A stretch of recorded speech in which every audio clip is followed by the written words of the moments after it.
ஓம் சாய்ராம். என் அன்பு குழந்தையே, உன் வாழ்க்கையில் நீ பயணம் செய்யும் போது வழியில் கல்லும் முள்ளும் இருக்கத்தான் செய்யும். நீதான் பார்த்து பார்த்து நடக்கணும். தவறிப்போய் முள் குத்தி விட்டாலும் கூட அதை பிடுங்கி தூர எறிந்து விட்டு பயணத்தை தொடர்ந்தால் உனக்கு வெற்றி நிச்சயம்.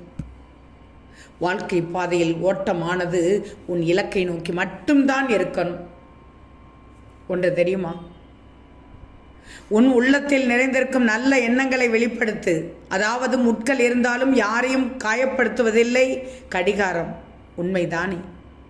ஒரு சிலவற்றை நீ உதாரணமாக எடுத்துக்கொள்ள வேண்டும். நீ எப்படி இருக்க வேண்டும்?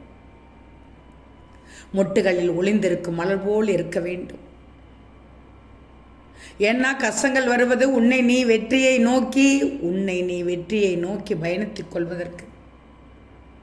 எதிரிகள் வருவதோ உன் வாழ்க்கையில் உன்னை நீ வளர்த்துக் கொள்வதற்கு, உன்னை நீ திருத்திக் கொள்வதற்குத்தான் தவறுகள் நடக்கிறது. உன்னை நீ புரிந்து கொள்வதற்காகத்தான் தனிமைகள் கிடைக்கிறது.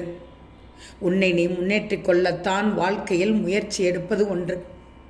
சில விஷயங்கள் வாழ்க்கையில் தேடினாத்தான் தங்கமே கிடைக்கும். மிக்சரில் தேடி திங்கிற வேர்க்கடலை மாதிரி தான் இது. ஒவ்வொன்றாக புரிஞ்சுக்கோ.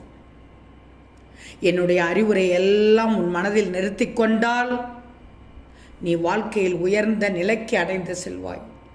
எதை செய்யணும், எதை செய்யக்கூடாது, எதை நாட வேண்டும், எதை நாடக்கூடாது, எதை பிடிக்க வேண்டும், எதை பிடிக்கக்கூடாது, எதை திருத்தி கொள்ள வேண்டும், எதை அப்படியே விட்டுவிட வேண்டும் என்றெல்லாம் உனக்கு நான் சொல்லிக்கொண்டே இருக்கிறேன்.